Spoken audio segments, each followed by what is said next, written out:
Hi, everyone, and welcome back to our deep dive. I am your host, and as always, I am joined by our resident expert to unpack our source material today. Really glad to be here. We have a pretty intense one to get through today. We really do. You know, I was looking back at the massive stack of notes we've accumulated on Think and Grow Rich so far. Yeah, there's a lot of material. It is. We've covered desire and faith and auto-suggestion. Imagination. Right, imagination. And I realized something while prepping for today. If you just stopped reading the book right before chapter 7, you would probably end up as a very optimistic, very visionary person, Oh, absolutely. just living in a cardboard box. That is a harsh but completely fair assessment, I think. Up until this point, Napoleon Hill has been building the mental engine. Right. It's all internal work. It's about tuning your frequency and getting your mindset right. But, you can rev an engine all day long, and if the transmission isn't actually connected to the wheels, the car just doesn't move. And that is exactly where most people get stuck. They have that burning desire. I mean, we've all felt that late night inspiration where you just map out your entire future. Oh, yeah, the 2 a.m. motivation. Exactly, the 2 a.m. motivation. But then Monday morning hits, and they have absolutely no idea what to actually do. I call it the doing gap. It's where dreams essentially go to die. Well, today we are officially crossing that gap. We are diving into Chapter 7, which is Organized Planning. This is the sixth step toward riches, and honestly, it feels like a completely different book. It really does feel like a tonal shift. The mysticism drops away entirely here. Yeah. He'll stop sounding like a philosopher, and suddenly he starts sounding like a ruthless efficiency consultant. He basically says, okay, you have the dream. Great. Now show me the blueprints, show me the team, and show me the audit. It's the major pivot point of the whole philosophy. And our mission for this deep dive is to unpack exactly how Hill says we need to crystallize abstract desire into concrete action. Using his very specific blueprints. Right. And fair warning to you listening right now, some of this advice is going to feel like a punch in the gut, especially if you consider yourself a lone wolf. Oh, without a doubt. Yeah. The whole era of the self-made man ends abruptly in Chapter 7. So let's just start right there with the rule of no isolation. Hill makes a very aggressive claim at the very start of this chapter. He says that everything begins as desire moves through the workshop of the imagination, but then it hits a bottleneck. Mm-hmm. What exactly is that bottleneck? The bottleneck is human limitation. And Hill is categorical about this. He writes that no individual, and I don't care how smart or talented you are, no individual has sufficient experience, education, native ability, and knowledge to ensure the accumulation of a great fortune without the cooperation of other people. So he's saying the whole concept of the self-made man is just a myth. It's a total fabrication. Every great fortune is a collaborative effort. If you are trying to execute a massive plan entirely by yourself, you are violating a fundamental economic law. You are basically trying to lift a giant boulder with one bare hand when the physics require a lever and a whole team of people pulling. Which leads us directly to the core mechanism of the chapter, the Mastermind Alliance. Now, we've touched on this concept briefly before, but in Chapter 7, he actually gives us the instruction manual. Right. And it's not just, go hang out with your smart friends. Yeah. It's way more structured. A mastermind in this context is a functional utility. It's literally a board of directors for your specific plan. He outlines 4 strict steps to build this alliance. And I want to walk through these because I think most people, and I'm definitely including myself here, usually skip the uncomfortable ones. We all do. So step 1 is fairly straightforward. Ally yourself with the people you need. Notice the specific phrasing there, though, for the creation and execution of the plan. You might need one group of creative types to help you design the plan, and then a totally different group of operators to help you build it. You are recruiting for utility, not just friendship. Exactly. Okay, step 2. This is where it gets highly transactional and honestly where I think a lot of modern collaborations completely fall apart. Compensation. This is the reality check of the chapter. Hill writes that no intelligent person will either request or expect another to work without adequate compensation. So we can't just ask people to help us build our app or launch our business for exposure or, future equity. I mean, you can try, but you won't get the best people. Hill is saying that if you want a mastermind that actually works, people who are literally losing sleep thinking about your success, you have to define the benefit for them before you even start. Does that always have to mean a salary, though, like hard cash? Not necessarily. In the 1930s, when this was written, cash was obviously king, but he clarifies that compensation can be intellectual property or shared access or trade or just mutual growth. Got it. But there must be a clear, defined exchange of value. If you're the only one winning, then the alliance isn't a mastermind. It's just exploitation, and it will inevitably collapse. Makes total sense. All right, Yeah. step 3 is frequency. You actually have to meet. At least twice a week, he suggests. Or more, if possible. Twice a week. I mean, that sounds like a lot of meetings. Think about it like having a gym partner or doing a scrum meeting in software development. You simply can't build momentum with a monthly catch-up over coffee. Right, it just fades away. The mastermind effect, that kind of third mind created by the interaction of 2 or more people, only sustains itself with constant contact. You need to be in the trenches together. And then we get to step 4, the absolute deal breaker, harmony. Perfect harmony. Those are his exact words. And it feels like an impossibly high bar. Perfect harmony. I mean, humans are messy by nature. It is a high bar, but think about it mechanically. If you have a Formula One engine and just one piston is slightly out of rhythm or there's friction in the gears, the car doesn't just go slower. It blows The engine explodes. Yeah. Hill is saying that if you have a member of your mastermind who is cynical or jealous or just not fully aligned with the goal, you don't actually have a mastermind. You have a bickering committee. And bickering committees don't build empires. Exactly. That extra energy and intuition of the mastermind dissipates instantly if there's personal conflict. You have to be absolutely ruthless about who is allowed in the room. So let's say we've done all the hard work. We have the desire, we've recruited the mastermind group, we have perfect harmony, we sit down, we write the brilliant plan, and then we launch it, and it fails. Falls flat on its face. Which brings us to what I think is actually the most comforting part of this entire chapter, the iterative nature of planning. Comforting because he basically guarantees we're going to fail. Comforting because he normalizes it. Hill says explicitly, your first plan will probably fail. That is a massive relief to hear from a guy who spent his life studying the wealthiest people in history. He draws a very clear line between temporary defeat and failure. This is a crucial definition for you as a listener to internalize. Break that down for us. Temporary defeat means the plan didn't work. Failure means you accepted that defeat as final. So the algorithm is essentially plan A fails, so you replace it with plan B. Plan B fails, replace with plan C. Exactly. He notes that the majority of people meet with failure right here because they lack the persistence to create new plans to replace the ones that fail. They just give up on the whole dream. They confuse the vehicle with the destination. Look, if your car breaks down on the way to the airport, you don't say, well, I guess I'm not going on vacation. You call a cab. You change the plan, not the goal. He uses a historical example here that really grounds this concept, the Declaration of Independence. Yes.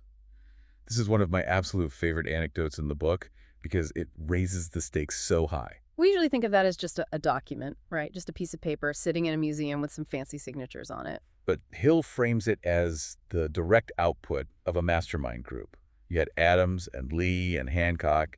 They formed an alliance. Their desire was freedom. But desire is cheap. Exactly. Everyone wants freedom. They had to crystallize that desire into organized planning. The declaration wasn't just a statement of intent.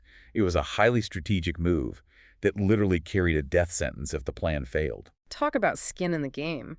If plan A failed, they hung from a rope. Correct. And they faced massive resistance.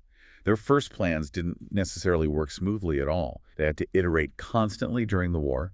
Washington had to change his military plans dozens of times. But the decision, the ultimate goal of independence, never changed. Never. Hill's point is, the most intelligent man living cannot succeed without plans which are practical and workable. You simply can't manifest a revolution just by wishing for it. Now, I want to shift gears slightly to a part of the chapter that feels almost like a time capsule that somehow predicts the future. Hell talks extensively about marketing personal services. This provides such fascinating historical context. Remember, this was published in 1938. The Great Depression is still a very raw reality. Unemployment is a trauma for the entire generation. Right. And yet, Hill identifies a paradigm shift that I think is even more relevant today, especially in the gig economy. He says the relationship is shifting away from master and servant and moving toward partnership. Yes. The old model was basically, please, sir, give me a job, tell me what to do, and pay me whatever you want. The servant mindset. Exactly. The new model, the one that he says leads to actual riches, is I am a business, you are a business, I have a service that will make your business more profitable. Let's partner. It's a complete flip of the script. You aren't asking for a job anymore, you are selling a product. And your product just happens to be your agency, your time, and your skills. Exactly. And because you are selling a high-value product, you don't just walk in with your hat in your hand, you market it. You plan the sale. He tells this story, and I want us to really break this down because it's incredible, actionable advice for anyone listening who wants a promotion or a new client or a new job. It's the story of the woman creating a personal service sales plan for her son. This is what he calls the brief or portfolio approach. Yeah. The son was fresh out of college with basically no experience. In a depression economy, he is effectively unhireable. Right, nobody's taking a chance on a kid. So his mother, who clearly understood these principles inside and out, said, we aren't just sending out resumes. Which is what everyone else was doing, spraying and praying. Right. Instead, they created a book, a literal physical book. 50 pages long. 50 pages. Now, what was actually in it? Because I think people listening might think, well, I don't have 50 pages of personal achievements to list. That's the genius part. It wasn't a scrapbook of his life. No, it was entirely about the company he wanted to work for. They researched the specific firm, they researched the competitors, they analyzed the company's weak points, they looked at market trends. So they literally did the job before they even got the job. Precisely. The portfolio contained a detailed plan of exactly how her son would save the company money, streamline their operations, and add concrete value. It was a full business proposal. It said, here is a problem you have, and here's exactly how I'm going to fix it. So he walks into the meeting probably with a hiring manager who is used to people just begging for a wage, and he drops a 50-page strategic audit right on the desk. And he got the job immediately. But here is the real kicker. He didn't start at the bottom. And they didn't even haggle over his salary. Because he had already anchored his immense value. He established up front that he wasn't a servant looking for a weekly wage. He was a partner bringing a lucrative solution. Hill says he was paid his asking price from day one. He basically skipped 5 to 10 years of working his way up just by doing the organized planning up front. The takeaway there is brutal, but so necessary. Stop selling your need. Yeah. People go in saying, I need a job, I have student loans, I'm hardworking. The market does not care about your need. The market only cares about value. Sell the service. Sell the solution. If you want to treat your career like a business, you have to do R&D on your client before you pitch them. Don't tell them you're a hard worker. Show them the comprehensive plan you wrote for their success. Okay, so you land the partnership. You get the position or the big client. Yes. Now, how do you sustain it? How do you ensure you're actually on the path to riches and not just going to stall out? Hill introduces a formula for this, QQS. The QQS rating. Quality, quantity, and spirit. It sounds a bit like a corporate performance review, but let's peel it back. Quality and quantity seem pretty straightforward on the surface. They are, but Hill tightens the definition significantly. Quality isn't just doing good work. It's the habit of performing every single detail as efficiently as possible with a constant eye for improvement. Never being satisfied with good enough. Exactly. And quantity isn't just working long hours. It's the habit of rendering all the service you're uniquely capable of at all times. It's volume, yes, but it's really about maximizing your specific capacity. But it's the S that Hill seems to think is the ultimate deal breaker, spirit. The spirit. Oh. Agreeable, harmonious conduct. Hill is uncompromising here. Yeah. You can have perfect quality and massive quantity, but if your spirit is poor, you will fail. This is the brilliant jerk problem we see in the tech industry all the time. It absolutely is. We all know that person. The top salesperson who verbally abuses the support staff, the coder who's a literal genius but refuses to collaborate with anyone. Yeah. Hill says that a negative personality is a massive economic liability. It destroys the harmony we talked about back in the Mastermind section. Because if people genuinely hate working with you, they simply won't cooperate. And if they don't cooperate, You lose the entire leverage of the Mastermind. You are right back to being an isolated individual trying to lift the boulder alone. And remember the golden rule, no individual succeeds alone. so a bad spirit literally caps your earning potential. It does. It's not just about being nice for the sake of it. It's about being a functional asset to the group dynamic. To help us keep track of this QQS rating, Hill suggests something that I find both terrifying and completely necessary: the annual self-inventory. It's a brilliant reframing of how we view ourselves. He asks a simple question. A well-run business does an inventory of its stock once a year to see what's damaged, what's selling, and what needs to be thrown out. Why don't humans do the exact same thing with our habits? So he provides a questionnaire, 28 questions. And let me tell you, they aren't softball questions like, did I try my best this year? No, they are explicitly designed to pierce the veil of self-deception. Questions like, Have I delivered service of the best possible quality? Have I been persistent? Have I reached decisions promptly? That decision one is huge. Hill seems to view indecision as a literal disease. He views indecision as a form of decay. If you aren't actively moving forward, you're rotting. If you are procrastinating, you are just letting your personal inventory spoil on the shelf. And then there are the interpersonal ones. Has my relationship with associates been pleasant? And the toughest instruction of all is he says you shouldn't even answer these alone. Right. Because we lie to ourselves. He suggests you sit down with someone who knows you very well and who has the courage to be brutally honest and have them check your answers. That is a brave move. Asking a spouse or a business partner, hey, was I actually pleasant to work with this year? And then just shutting up and listening to the answer. But that is the engineering mindset we talked about at the start. If you are building a suspension bridge and a strut is weak, you don't pretend it's strong to spare the strut's feelings. Right, the bridge will just collapse. You fix it or you replace it. Yeah. If you want to build actual riches, you have to treat your own personality with that exact same objective detachment. You have to remove the alibis. Alibi. He uses that word a lot in this chapter. It just means excuses. He lists over 50 common alibis at the very end of the chapter. Things like, if only I had more time, or if only I had a better education, or if only the economy was better. The classics. Phil says these are just comfort blankets for failure. The self-inventory strips those all away.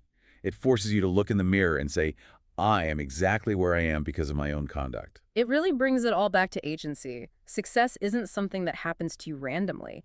It's something you engineer through planning teams and constant self-correction. That is the perfect summary. We started with the dream, the desire. That's the art. But organized planning, the mastermind, the QQS formula, the self-inventory, that is the engineering. And you simply cannot have the building without the engineering. So to synthesize all of this for the listener, we've covered a lot of tactical ground today. We've gone from the mastermind to the 50-page portfolio to the brutal self-audit. What is the one thing they need to walk away with? The big picture takeaway is removing the word luck from your vocabulary entirely. Hill is a staunch defender of the capitalistic system, and his argument is that the system is designed to reward value. Impartially. Yes. Uh. If you provide a lot of value, quantity and quality, in a way that people actually enjoy receiving spirit, the system must eventually reward you. There's no something for nothing. Never. That is a gambler's fantasy. If you want the output, which is the riches, you must engineer the input, which is the service. And to do that at any real scale, you need a plan and a team. It's the transition from saying, I wish I had money, to saying, I have a written plan to deliver service that is worth money. And when that plan fails, because it absolutely will, you don't quit, you just write a new plan. I love the line he uses. Failure permits no alibis. And success requires no explanations. So here is our final thought for you to chew on today. Hill suggests that if you are truly ready for the secret, you already possess half of it. So ask yourself this right now. Do you have a definite written plan? Not a wish floating in your head, not a vision board, a written practical plan. And has that plan been stress tested by a mastermind group? Or are you just drifting, working hard in total isolation and hoping for a lucky break? Because the only break you can ever rely on is the one you engineer yourself. We encourage you to take 10 minutes today. Look at those QQS factors, quality, quantity, spirit. Rate yourself honestly. It might just be the necessary start of your new plan. And remember, the ultimate goal remains fixed. Only the plan changes. Thanks for diving deep with us. We'll see you on the next chapter.